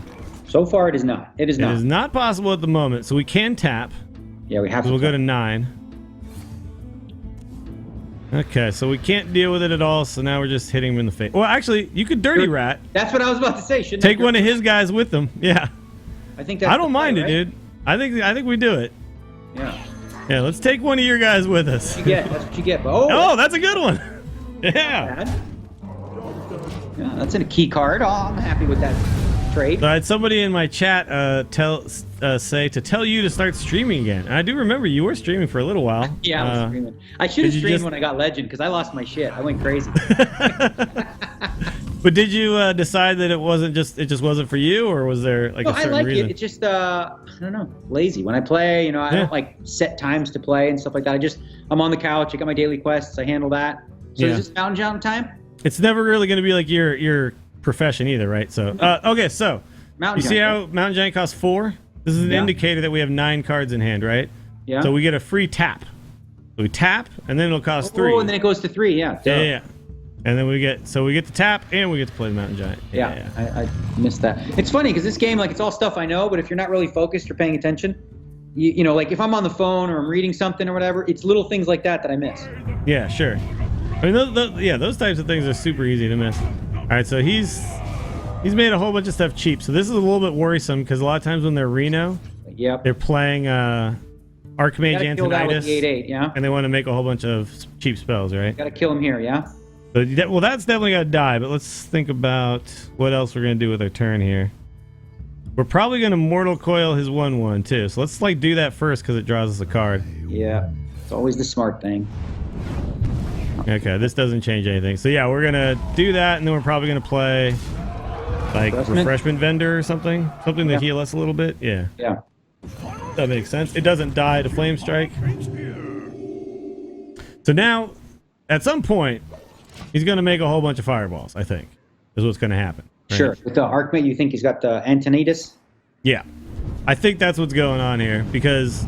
Generally, when you see... Well, Thorason's good anyway, but generally when you see the Thorason, you can assume there's some sort of reason for it. Side effects. So that would mean that... Would it still be a Reno deck? Is Reno? Yeah, this is a Reno deck for sure. Like so this card too, Mistress of Mixtures, there's just no way. So I just... but like basically like the Reno deck, what they'll do is they'll do Brand Kazakis, and they'll take 2 1-cost spells, right? And then they'll turn those 2 1-cost Kazakis spells into fireballs. So I'm going to trade here and play... Ooze and Shenjin. We need to get a couple of things out of our hand right now for sure because we're at 10 cards, so we need to get to tapping again. Yeah. So I like it. Good. Yeah, we want to get. I think the way we're going to win in a Reno matchup, right? Renolock is considered the slight favorite in this matchup. I think. Personally, I think. I don't know. Some people may disagree. But the way we kind of win is gonna be through Brand Kazakising, right? Yeah. It's an interesting turn. We definitely want to kill the 5/5. We don't want to leave any of his stuff up anymore. Yeah, the question is how. We want to just trade into him, or do we want to... It's probably... Well, I don't know. Well, we can tap first, because... Yeah, there's nothing else going on here yet. What about go into him with a 3/1, Sun Fury this? Is that dangerous? I think we're definitely gonna kill that. Oh, we're gonna kill it on this turn? Yeah, we're gonna kill it on this turn. It's just, do we use a Shadow Bolt to do it, or do we just trade both of our minions and play a 5/4? 4/5, right? Or yeah, 4/5. Excuse me. I kind of like just playing because at the end of our turn, if we use the Shadow Bolt, what else are we playing? We're playing like a Mind Control tech. Yeah. So I think we just double trade and play a 4/5. Yeah, that makes sense. That's what I love about this game, is there's so many plays that are so close that I don't think anyone has actually run the extensive math, because every 3 months, new cards come. It's really genius what they do at Blizzard. So the one problem with Clinch offered the possibility of trade play Sylvanas. I don't really want to play Sylvanas into an empty board ever, I think, because we have Sylvanas Power Overwhelming combo. Yeah. And that's a pretty sweet combo. feel like I can just play Imp, Mind Control, and Sun Fury. You could go wide. He still hasn't played Flame Strike yet. Salutations. Right? So if we play a whole bunch of stuff and then he Flame Strikes, we'll feel pretty good. So what else would you do? These are my boys. I don't think this guy's worth taking, to be honest. No, I don't care about him. But yeah, we got to do something this turn. Well, I would just go 3-3-2, and if he has Flame Strike, so what? It's not like I lost a bunch of important cards. That is true. Though they're not hugely important minions, so yeah, Whatever. go for It's it. almost like good to get it out, right? Sure. Kind of force him to play it. And also it gives us tappability. Yep, I'm with you. I like it. Okay. Yeah, we do want to get back to the point when we can start tapping again. All right, bud. Congratulations. You had Flame Strike. Oh, he did have Flame Strike, yeah. So We knew that was, That's the thing, though. We'd already discussed it, and the fact that you were like, if he does it, it's not really that big of a deal. Like, that's totally, like, a fair point, right? Mm-hmm. Okay, so we're at 11. We can still tap. I feel like we can maybe do, like, an earlier Reno. Think? If we feel like it. Or actually, at this point, we could probably just... Now we can just plop Sylvanas. It's going to be our best, like, just tempo play. Yeah. I have no time for games. Let's see. Sub alerts. Yeah, I'll turn that down just a touch. I know it probably comes in super loud when it happens out of nowhere. All right, here we go. Yeah, tappability. There you go. So you've coined a new phrase. Tappability. We need to get back to tappability, guys. That's right. Tappability. I remember the first time someone put a video together of like one of the first times playing, and I said something like fatal. Yeah, I've got fatal. Fatal. Yeah. Nice. All right. Well, so now we know the polymorph is out. Unfortunately, we've already played our giant and our twilight, right? So would what this other be a like time to massive tap dudes do we Reno? have? I think it's tap Reno, no? Yeah, I like tap Reno. We need to get the Kazakus. That's gonna be our. We need Kazakus and we need Emperor Thorson because now we actually have 2 pieces of the combo. Should I wait on Peddler to get an extra one with Ryan or no? That one's not as important, but we might want to just because now, like, imagine if we could Thorson and have like 3 power overwhelmings, right? That might be pretty sweet. That might be a way to just burst him. So leave I it. don't think we need it right now. It's not gonna do much. Right. Just gonna die right away as soon as we play. When you play Arena too, it's like you're always thinking about just like board. Yeah. It's less fun, obviously, for that reason. Arena is super focused around just making sure you have as much on the board as possible.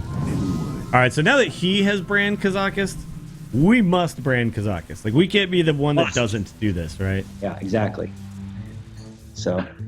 Otherwise, like, we're just so far behind in the game. Yeah, like basically, well, especially in mirror matches, if you ever do that, like one guy brands it and the other one doesn't, it's almost like the difference. Yeah. And also, we might want to start thinking about not tapping as much after maybe like one more. Because what we don't want to do, too, is we don't want to get to a situation where we're so far ahead in fatigue that we're taking like 8 when he's taking 3, right? Yeah. I'm thinking this is a board clear on my turn, a couple ways. I got a lot of options. Got a lot of ways to do it, yeah. Hellfire. We probably want to do it in the cleanest way possible, though. Depends on what we draw, because it depends on if we want to do it and play something in the same turn. Okay. So yeah, like options are to like run the Reno in, Hellfire, and then you got one dude at the 2. Yeah, we need to kill all of it though. Like in Hellfire and Demon Wrath, right? Hellfire and Demon Wrath, you'll still have to trade your dude. Well, I'll keep the Reno up, and I'll just have the Reno up. No, Reno will still die though, because he'll take 5 damage as well. So I'm actually kind of feeling like those might have value in some future turn. But So Twisting Nether is just like, we just do it now and it's boom, everything's gone, right? Okay. I think I'm okay with that. And then, so we don't really want to tap anymore. No, I think now we just play the Peddler. Okay. Gives us a 2/2. Get a card. Yeah, Reno would die. Yeah, so we probably want this Mortal Coil just as another way to to clear things, right? Think? 'Cause now that we have that Hellfire and the Demon Wrath, Yeah, we yeah, might yeah. Oh, right, be able right. to kill stuff by what will be like 1 damage off or something. Yeah. You're smart, kid. You're smart. You played this game before. The 1/3 body at this stage in the game isn't going to do much for us. Right. I get it. I just was concerned about the card draw because you talked about fatigue a little bit. Well, we can do those. We can shoot off the Mortal Coil first and not get the card draw, right? Oh, yeah. You can like decide not to get it. So this is interesting. I could make my stuff cheaper, right? Do I have the combo? We do. We have the full combo right now. So should I We have the Emperor? full 20 damage. I think we do it. Emperor, yeah? Yeah, I don't think there's anything better to do this turn. And then I We can... probably play the Earthen Ring as well, right? Just Yeah, heal our heal. face. Yep. Cool. Yeah, this looks good. This looks pretty. The problem, though, is that we'll Combo. burst him down, and he's got Ice Block up. This is where things get tricky in these matchups, these Reno matchups. Reno Mage has this huge advantage where they get to die twice. Right. Right? They got the ice block in the ring. Yeah. So they go all the way to 0, and then they Reno exactly when they're at, you know. So this So is yeah, a good this spot game for- without Brand Kazakis is just a game I don't think we can win, unfortunately. So do we have Demon Wrath here? Yeah, Demon Wrath trade seems pretty good. I don't think we're tapping anymore though. We need to draw. Oh, it was a demon. Oh, Oh, that's a demon. Oh, well, Mortal Coil it now. Mortal Coil it. Yeah, we were just killing that one guy with it. Sorry, I'm thinking about like macro stuff now. Okay, this is a way we might be able to win. Garaxis. I don't want to tap here, yeah? No, I don't think so. like- We have 4 cards left in the deck. I don't think we're doing anything this turn after this. Because we'll keep that power. Yeah, we got to keep the combo. Yeah. All right, so we're just going to hang out. Yeah, so this is where we have to start thinking like, okay, so how do we win this game? He's got Ice Block up, got 30 health. Reno's still there. Yep. So we got to kill him all the way down to dead. Then we got to kill him again all the way down to dead. Yeah. All right, tricky. It's got to be Kazakis, I think, unfortunately. When? When we draw it. Oh, should I play the combo now or no? No. The combo only does the 20 damage, right? So what am I doing then? I'm wondering if we actually just Jiraxis. It's crazy. Seems Because crazy. he also hasn't played a bunch of his burst yet either. But how are we winning if we don't? I'm not sure. Let's Jiraxis then. Yeah, I'm with you, man. Let's just do it. I don't think we have any way to win this game without doing something kind of nuts. That's a right? mystic. We'll find a way. Sure. You never heard of somebody timing out? Bad connection? Yeah, disconnections. Oh, that first one was barrier that entire time. Holy crap. Yeah. Oh, because we could have gone through it. We never hit face. Yeah. Like we had not hit face in super long. So the good news is we know that the only way that he kills us, because he only has one of each thing, is literally the only fireball in his deck, the only frostbolt, and now the roaring torch that he got from Forgotten Torch. So would this be an abysmal and then a power? I don't know if we want to go to 11 is my issue. So I think we just Shadow Bolt that guy. Yeah. I think we just make double 6/6 by making one and then facelessing it. So I think at this point the combo isn't going to be what kills him. It's going to be a never-ending wave of 6/6s that kill him. Okay, so now we just make another 6/6. Yeah. Like I think the only way we're going to win is if he can't deal with the army of 6/6s. Gotcha. Yeah. We just keep yeah. And then we need to get Kazakis. Kazakis is the bottom 2 cards of our deck. Mm-hmm. Pretty bad. It happens, bro. That is pretty bad for us. And now what we need Kazakis, and then we need to gain armor from it, I We think. did not get Kazakis. No. So we just make a 6/6, and we hope we're not dead next turn. Right. And we very well might be, because now it's Fireball, Roaring Torch, Ping kills us. Yeah. He's in see, that's where it would be good to have a deck tracker, because then I would just know, like, okay, those are, you know, because I don't remember like how many torches he played. He played 1 torch. Oh, but he's got he played a Forgotten Torch a long time ago, so it's very possible he's drawn the Roaring Torch by now. Ooh. Okay. And we know, and so I have a deck tracker running, so I can actually see. He has one more Kazaka spell that we know of. Oh, okay. Hey, look who it is. Finally. Okay. So, Bran Kazakis. And I think we need double 10s. I don't think we can win without double 10s. Let's see. Never drawing. We're probably summoning an 8/8. Yeah. Gain 10 armor. Yes. For sure. That's a good one. All right. 10 cost. Summon 3 friendlies that died this turn or this game, I think. Okay. And then more armor. And freeze 3 minions, maybe? Yeah, that's about all we got. Okay. All right. Make another 6/6 smash face. Yeah. This is going to be too close. You got a lot of... I mean, gaining the 10 armor is pretty sweet. Yeah. So let's hope that that's somehow enough. Like, that's actually really huge with Jiraxis, is when you can armor it up. Yep. Man, he drew... That was the top decked fireball he just drew. Yeah, must be. So we needed one more turn. All right. I'll be back in 20 seconds. I'm going to use a little voice. Yeah, go for it. I've streamed on stream before, but I won't do it on yours. That was a tough one. Okay, so if you guys were watching, you probably saw the inevitability of that game at a certain point as well, right? Because it is a matchup that as the Reno Warlock you can win, but if the mage gets the specific cards they need, then it is incredibly difficult for the Warlock to win the game. Like, incredibly difficult. Because what happens is they get the ice block up, they have the Reno in hand. If it gets down to that fatigue point in the game, then it's definitely going to be Mage's game. But if you can get to the point where you can apply enough pressure and they can't deal with your early giant dudes, then the Warlock actually has the upper hand. So it's kind of interesting. It's a super draw dependent matchup, but it also depends too if the Mage actually knows how to play. Yeah, you got to get the combo out before they get the ice block up and all that. Exactly. It's a very tough one.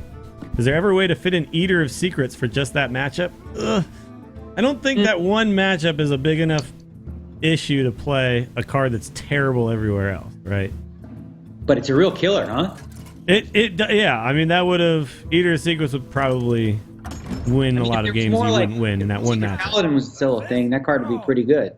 Yeah, I don't think... Like, the problem, too, right now is putting Eater of Secrets in a meta where there's no Hunter, right? Is, like, probably not great. Against the Shaman, right? I'm keeping Ooze, right? We can assume aggro, so I think we keep everything but the Bran. I think you chuck the Bran back. Oh, keep the Sun Fury also. Yeah, I like the Sun Fury, because Sun Fury, if you think like a 2/3 body against Shaman is actually pretty valuable. Sure. It murders totems for free, right? Like it does cool stuff. Ooh, Second Ray Bruise is a great draw here too. Yeah, we're doing good. So the keys here is, get a weapon dead early on. Oh, well, he passed. I would assume aggro Shaman would play something on turn 1 because they have Tunnel Trog. Yeah. And they also have Pirates. But we'll wait and see what they do. Wait and see. Won't tip our hand just yet.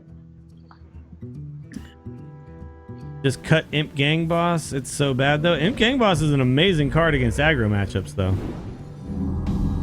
Imp Gang Boss is like insanely good in aggro matchups. Am I tapping here or just... So the fact that he's only totemed here, there is a control shaman out there, right? Must be it.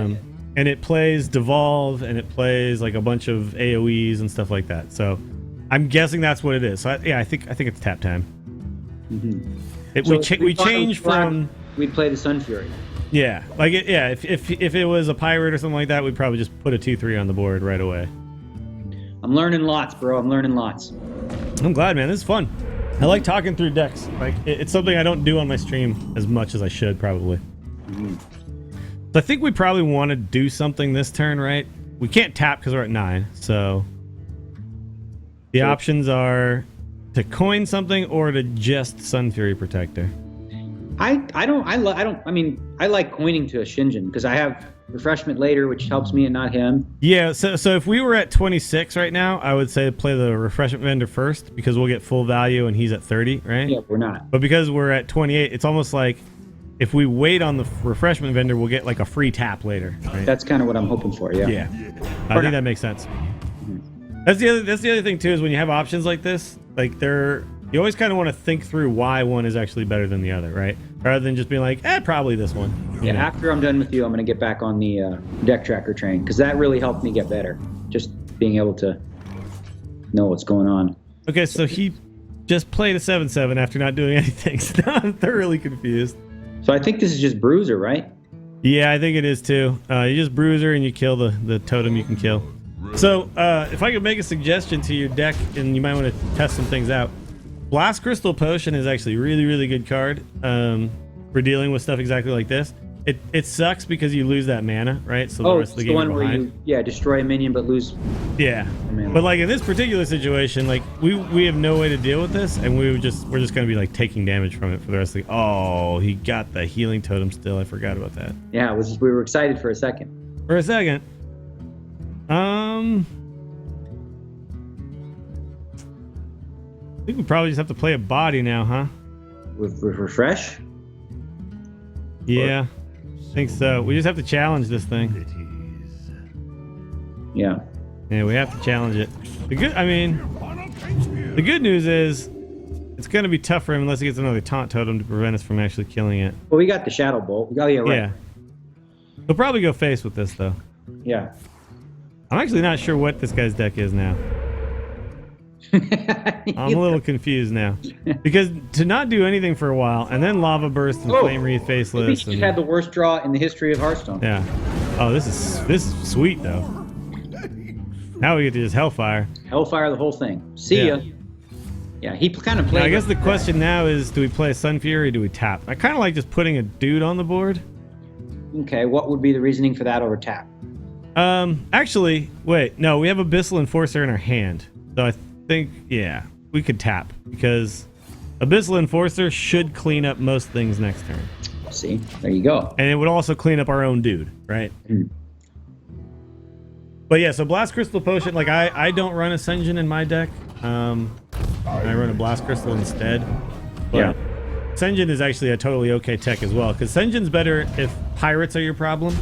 And Blast Crystal's better if like control is your problem. But we have a nice little way to deal with them right now. Oh yeah, this is a perfect Abyssal right like here. Pretty good 2 turns in a row. Yeah. This was the weirdest Shaman slow pirate deck ever. He just must have drawn terribly. Like there's no other explanation, right? Just didn't have a 1-drop and then didn't have a 2-drop and then didn't have a 3-drop. I don't know. It happens sometimes. Did have all his Flame Wreath Facelesses though. So could I? Okay, a couple things I could do. I could Shadow Bolt the totem and then kill the 7/7 with the Mortal Coil. With the Mortal Coil, yeah. Or kill the weapon. I think that's the play, right? Well, or we're getting this is like full value weapon kill too. Like you can also think about like. Both. I can do both. Here we go. Watch. Boom. Oh yeah, that's true. Boom. Yeah. You can do this. Yep, I like it. Boom. And then we got a little kaboom. And then might as well play the Sun Fury. I think we play it now, yeah, for sure.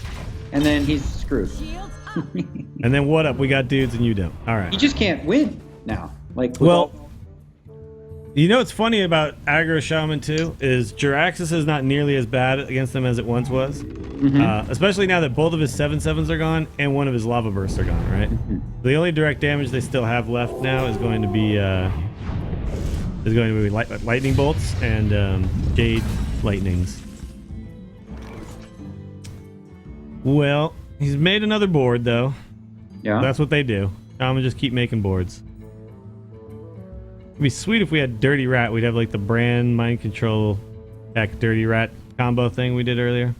Would it be crazy to just twisting nether the whole thing? It wouldn't be that crazy, but we could probably get more value out of that some future turn. Do like Brand a Dark Peddler? Yeah, I don't mind that, because then we can get some stuff to deal with this, right? So like a Mortal Coil or something. Do we want to keep get the Soulfire?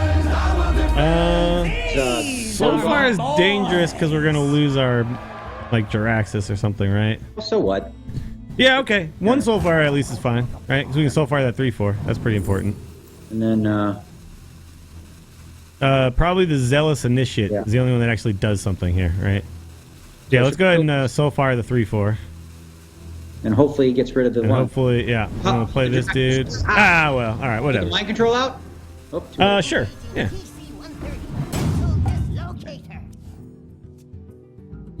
Hey, thanks, Lou Rolf. I appreciate that. Lou Rolfs. Lou It's Roll. probably still a little too loud, wasn't it? Let me turn it down a little more. It's usually not too loud because you usually have music playing in the background and stuff. And, So when you stream, normally how long do you stream for? it is my job right now, so I stream for quite a while. I'll usually start about like 6 o'clock and I'll stream until I'm tired. Start clearing. So yeah, so we can clear, and then we probably want to save our brand. It's probably the most important. Let's tap actually real quick though, right? There's stuff we can tap into that matters. Ooh, does that matter? All the 7/7s are gone. Yeah, I think we siphoned the 4/3. Yeah. So now you can use like your 2/3 on that 2/2. Yep, and then double attack into the. Yep, there you go. Player Zealous Initiate. Boom. Looking Nice. good. The value trades, man. That was well done. A lot of people will just immediately be like, "Oh, I'll trade my 2/2 in," right? And you're like, "No, you get to attack again with it if you don't." Yeah. That's the kind of like the basic level stuff that like. What? Uh oh. You didn't see that? What is this? Oh my goodness. That's different. Okay. Leroy and a shaman. I've not seen that in a while. So this was an interesting deck. It looked like he couldn't win, and then all of a sudden, boom. So that tap actually didn't matter. He had 2 more damage than he needed Yeah. on that turn, right? But here's the thing: we were dead even if we like twisting. We were dead to like kind of everything there. All right. So I gotta let's get on a winning streak.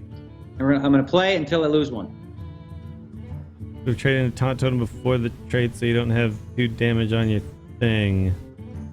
The taunt totem has taunt, so we did trade into it before we did the thing. All right, I'm trying to figure out what the misplay the chat is claiming. This is the other thing about streaming is chat will always claim a misplay, and then sometimes they're right, and sometimes, you know. You get it. So, I don't want the Drake. It's possible. Actually, I think we can keep the Drake. I think we can just throw back the brand. Okay. Yeah. So you heard me. I'm gonna say we're gonna play until I lose one. Okay. So it's win streak time. Yeah. So we'll be here another hour and a half. Oh, nice. Okay. Well, this was the card we were missing. Yeah. Kill taunt totem before dog. Oh, I see. Oh, before. Yes. So that was right. I wasn't paying attention. Yeah. You killed the. Yeah, because what you did, Daniel, is you killed the 3/4, and then it slid the taunt totem over, and then the taunt totem got buffed by the flame totem. What yeah. you wanted to do was kill the flame. Yeah, exactly. Yeah. We Dark Peddler, yeah. Yep, peddler here for sure. Now I get it. Bloodsail Corsair is actually pretty decent, right? Works out. We're gonna be able to, and we can't kill it yet, but eventually. It says it takes 1 durability. Yeah, perfect. So there was I don't know if you know who Life Coach is, but he was toying around with playing pirates in his Renolock and playing Bloodsail Corsair as the pirate So should I get tap patches here and out. play the Bloodsail or? No, I think we'll play the Gang Boss. Gang Boss is really good against Shaman in general. Okay. It's hard for a Shaman to deal with this without like a direct spell, right? Yeah. Yeah. He's got a 3 attack weapon. Looks like he might be. Oh, geez. This guy again. It's a good card. Really is a good card. All right. So. Well, I think we just have to put stuff on the board, right? So you want to put the Twilight on? Yeah, Twilight Drake, kill the Wrath of Air Totem. The Wrath of Air Totem is buffing his weapon, right? No, of course. Yeah. Man. So this is why this is such a good card, right? Like, his next turn sucks, but he was able to play like a 7/7 way before it's possible for most decks to be able to deal with it at all, right? Like, there's no card in most decks that kills a 7/7 on turn 4.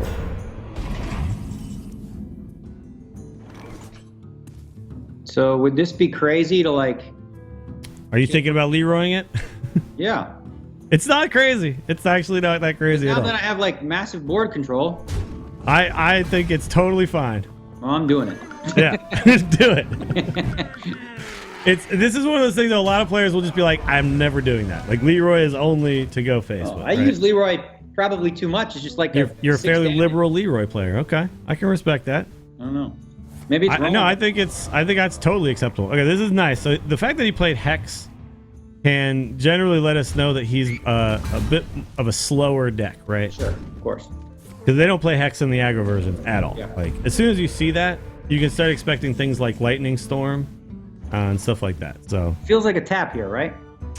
So tap into Refreshment Vendor is one option. You can just drop a Sylvanas is another option. You can also tap Earthen Ring, Bloodsail Corsair, which will remove the rest of his weapon. I kind of like that one actually. Which one? So tap and then play Earthen Ring Farseer. Yeah, that's what I want to do. And then Bloodsail Corsair. Yeah, I like that. That was my initial plan. I think all of those options are totally acceptable. This is probably the best. You got it buffed. Yeah, that's true. He's got the Spell Power Totem on board right now, right? So we're removing that immediately. This one too does really well against these two little whelps. That's true. So this is where like the Spell Power Totem and like a Lightning Storm would kind of wreck us, but yeah, look at this. This is amazing. Yeah, awesome. Okay. Oh. All right, so I have no idea what this guy's deck is. This feels like Sylvanas to me. Yeah, for sure, because we can steal that brand maybe. Maybe. But like the thing is like here he'll have to either have another Hex or he'll have to like run all of his dudes in and then use a spell, right? So either way it kind of like deals with the board, right? Oh, yeah, another the other Hex. Wow.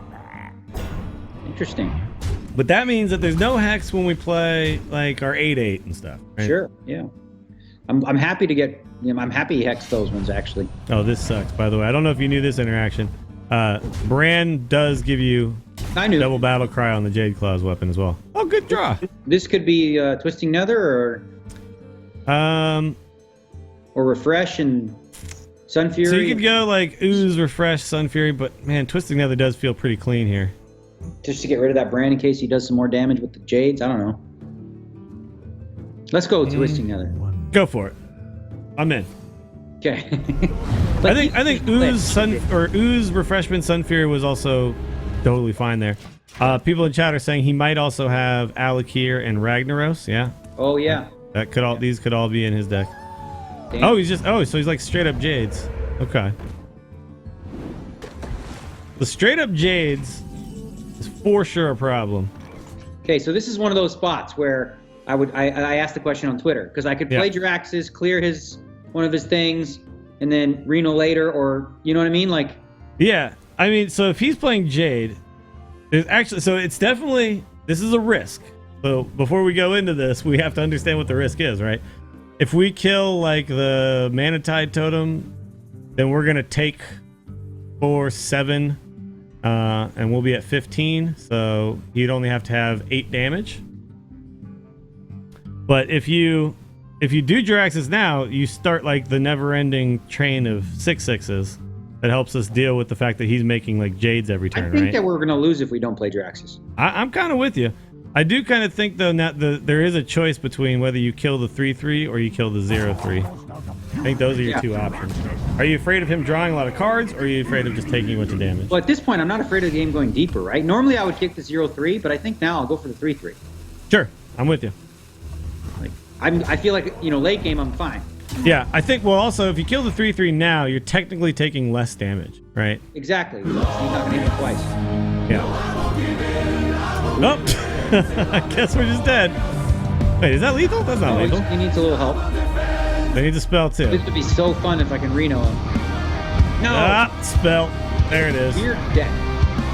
Well, we knew the risk going in, right? Yeah, we were going to lose anyway. With all that junk he had in his hand. We knew the risk going in, but I think the read is fine. Like that. Players together at last. That it's like one of those things where you're like, look, I could lose slowly over a long period of time.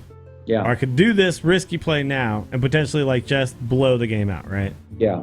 So I think there's a few things you could take away from this. One is that Renolock is a tough deck to play in a really aggro meta, right? And also, Jiraxis is a really tough card to play in an aggro meta. Like, so there's a lot of, like, you'll see a lot of Reno lists that just cut the Jiraxis completely and just try to counter what they're seeing more of. Yeah. So you kind of want to, like, be willing to be, like, fluid and flexible with your list based on, like, what's happening, right? Sure. Yeah, maybe I got to get one of those potions.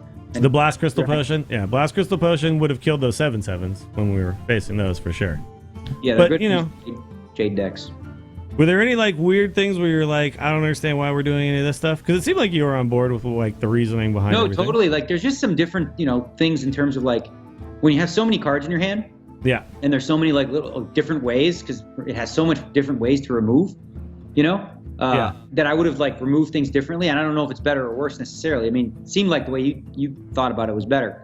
And the biggest thing I learned is just, like, Leroy as a win condition, and I never really thought of Leroy that way. I always thought of Leroy as more like removal to keep me alive longer. Well, he is too, and a lot of people refuse to look at him that way. So that's actually really good that you're already, like, you're looking at the cards not in, like, a black and white way. Like, this card is always for this, and this card is always for this. Like, the moment you do that, it's like you're, like, already a worse Hearthstone player than you should be, right? Right. I mean, when I played Leroy in a Warlock Zoo deck, which I did, then it was always power overwhelming finish. Sure.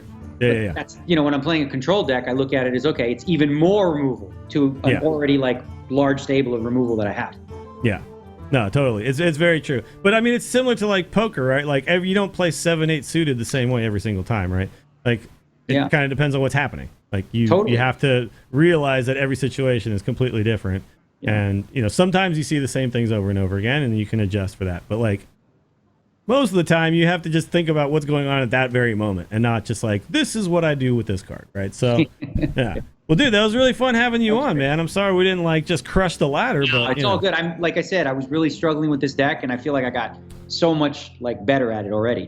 Well, we should definitely do it again at some point, and you know, see what decks you're working on at that point. Yeah. Well, I'm gonna be home for the next 3 weeks or so before I go to Los Angeles to play tournaments. So, maybe I'll come up with another deck and throw at you. And it won't be, I promise it won't be Pirate Warrior. All right, man. And I got you on my friends list now, too. So if you ever have that 80 gold quest and you need someone to play, hit me up. I cheat. I have accounts, so I just play myself. You just play yourself? Oh, okay. Nice. Nice. All right, man. Well, you're Real Kid Poker on Twitter. Anything else you want to plug to the chat room?